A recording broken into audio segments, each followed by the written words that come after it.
Today, I'm going to explain an American drama thriller film called Hide and Seek. Spoilers ahead. Watch out and take care.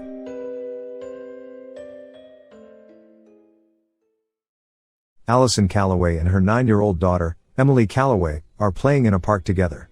Allison's husband and psychologist, Dr. David Callaway, is there too. He watches them play. At night, Allison and Emily play a game of hide and seek. After which Allison tucks Emily to bed. Allison seems to be worried about something. David asks her about it, but she dismisses it. Allison then goes to take a bath. However, around 2 in the morning, David wakes up to see Allison still not in bed. He goes to check the bathroom, where he is terrified to see Allison sitting on a bloodied tub. She had committed suicide by cutting her wrist. Emily stands in the doorway as she watches David hugging Allison's body and crying. Cut to a few days later, Emily is in a children's hospital and seems depressed. David talks to his colleague and good friend, Dr. Catherine Carson, and decides that it would be best if he and Emily move to the countryside for some time. Catherine is close to Emily as well. She hugs Emily and wishes her goodbye, and they leave. Emily brings her cat with her to the new place. David and Emily are finally at their new home. It lies in an area surrounded by woods and is very quiet. They are welcomed by a sheriff and the owner of the house. As they are looking around, Emily disappears. They find her near the woods staring at something. That night, Emily doesn't eat anything and insists on sleeping early. David tries to cheer her up, but the girl is traumatized by her mother's death. He then gives her a diary to write down her feelings, after which Emily wishes her favorite doll named Alex goodnight before going to sleep. The following day, David is unboxing his belongings in his study room, when Emily goes into the woods following a butterfly. In the end, she sees a cave. By the time David starts looking for her, she is back. But her favorite toy doll, Alex, is not. Shortly, he and Emily leave to run some errands. As David is pumping gas into his vehicle, he sees a woman playing with a little girl. Thinking that the little girl could become friends with Emily, he introduces himself to them. The woman's name is Elisabeth Shue. She seems to have charmed David. He invites them to come over someday. That night, while tucking Emily to sleep, David asks her about her doll, Alex. To which she says that she doesn't like her anymore. She tells him that she has replaced Alex with her new friend named Charlie. When David questions her further about Charlie, she says that he doesn't like being talked about. David calls Catherine to tell her about the incident. They both agree that Charlie is an imaginary friend Emily has created to cope with her trauma. The following day, David finds Alex in the bin with her face distorted. Later at dinner, David tries to talk to her about Charlie. At that time, she tells him that Charlie is a lot of fun like her mommy used to be. That night, he gets another nightmare. He has been getting the same nightmare of the New Year's Eve party that occurred the night before Allison's death. The nightmare wakes him up exactly at the time he did when Allison died. He hears a noise, and goes to check in the bathroom to see the words "You let her die." The bathtub is filled, and Emily's crayon lay around. He turns around and sees Emily behind him.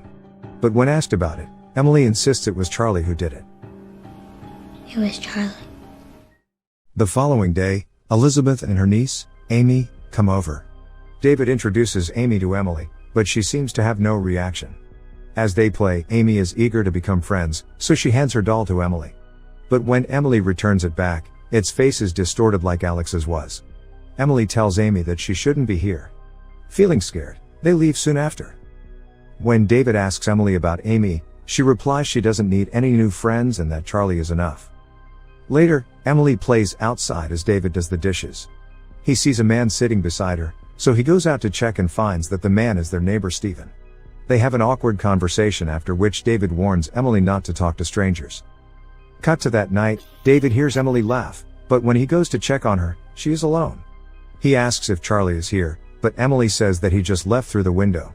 David tries to talk to her about Charlie. But Emily reveals that Charlie doesn't like David. David writes all of this in his journal after putting her to bed. Later, we see Emily play hide and seek with Charlie. She goes out of her room and look around the house to look for him. She finds a door behind a closet. It leads to a basement downstairs. She walks there, still looking for him, then suddenly the lights go off, and she screams in fear. David quickly comes to get her. She tells him that Charlie was hiding in the dark. The following day, Elisabeth comes over for dinner. Emily doesn't seem to like her. Elisabeth tries to have a conversation with Emily and gives her some books to read. However, Emily acts hostile towards her and drops all the books to the floor. Seeing this, David demands her to go to her room. Soon, Elisabeth leaves. That night, David again wakes up exactly at 2:06. There is a noise coming from the bathroom. He goes in to check and sees the words, "Now look what you've done." The bathtub is full of dirty water. As David goes in to drain it, he feels something inside. It is the dead body of the cat that lived with them. Furious, David goes to Emily's room, but Emily again insists that it was Charlie. Charlie did it. He then cleans up the mess in the bathroom. The following day, Emily shows David pictures she has drawn of Charlie and her mother. David tries to tell her that Charlie is not real, but Emily keeps on yelling his name. Charlie, Charlie, Charlie. That day, Catherine visits them. Catherine is David's good friend who is very close to Emily. Emily is very excited to meet her. She suggests David to bring Emily back to New York. He tells her that he will consider it. After she is gone, David goes to Emily's room and sees that she has drawn pictures of her mother killing herself in the diary he had given her. Elisabeth comes over again that day, but David doesn't hear her knocking, so she comes in and goes into Emily's room. She has come to make amends with Emily, but Emily tells her that she is playing hide and seek with Charlie, and points at the closet. As Elisabeth opens the closet, she is attacked by someone and falls down the windows. After a few hours, a sheriff comes over to ask about Elisabeth. The sheriff informs David that he had found Elisabeth's car crashed down the road, and her niece told him that she had come here. But David knows nothing about the incident. The sheriff then asks Emily about her, but she lies and tells him that she hasn't seen her. After he is gone, David senses something wrong. He sees the window broken. Emily is crying hysterically. She shows him the time. It is exactly 2:06 again. David rushes to the bathroom to see some words written on the shower curtain. "Can you see now?" He opens it and is terrified to see a dead Elisabeth lying in the tub. He rushes back to a crying Emily, but she still insists that it was Charlie. She says she cannot tell David anything about him. Then, David locks her in the room and rushes out. Shortly after, we see someone open the door for her. Emily then calls Catherine to tell her she doesn't want to play with Charlie anymore. David, on the other hand, decides to get rid of Elisabeth's body. But when he goes into the bathroom, the body is already gone. Emily says that Charlie just left with it. This has gone too far. David is now furious and is determined to find out who Charlie really is. He runs outside to search for him. Suddenly, his neighbor Stephen appears behind him, and demands to see Emily because he has heard noises from their house. David attacks him, assuming that this whole time, he is Charlie. He rushes back to his home and locks the doors. He tells him to stay away from his daughter.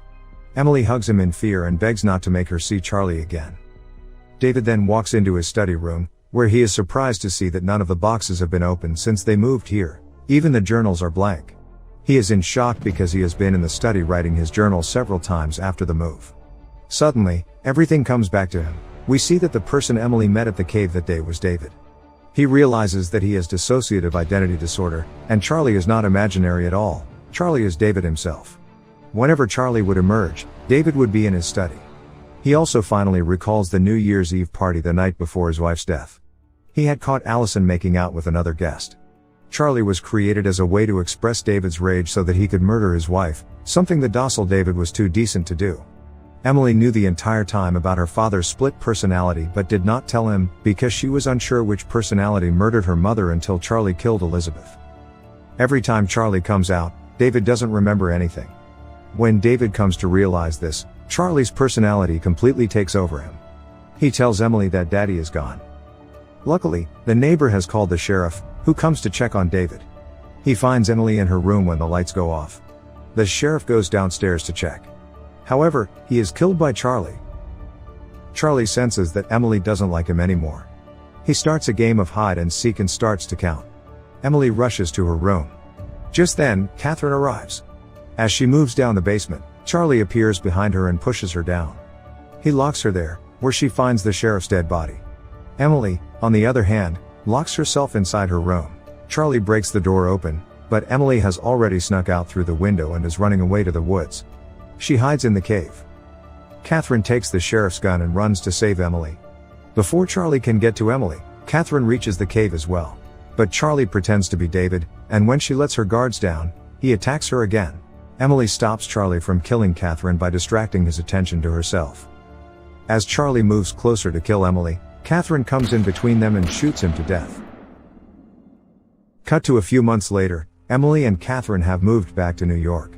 They live happily now. The movie ends as the camera zooms into Emily's drawing of herself and Catherine, where she has two faces, suggesting that she might also have two personalities like her father. Now, for the explanation of the movie. It is clear by the end of the movie that David and Charlie are the same person. David has a mental disorder called dissociative identity disorder, which is ironic because David himself is a psychiatrist. When Charlie murdered Allison that night, David was unknown to any of this. Even when they moved houses, Charlie did not go away. Every time Charlie arrives, David is seen in his study room writing or listening to music. But he had never even unboxed his belongings in that room. Even his notebook is empty. This suggests that he hallucinated all of it to avoid coming face to face with his other personality.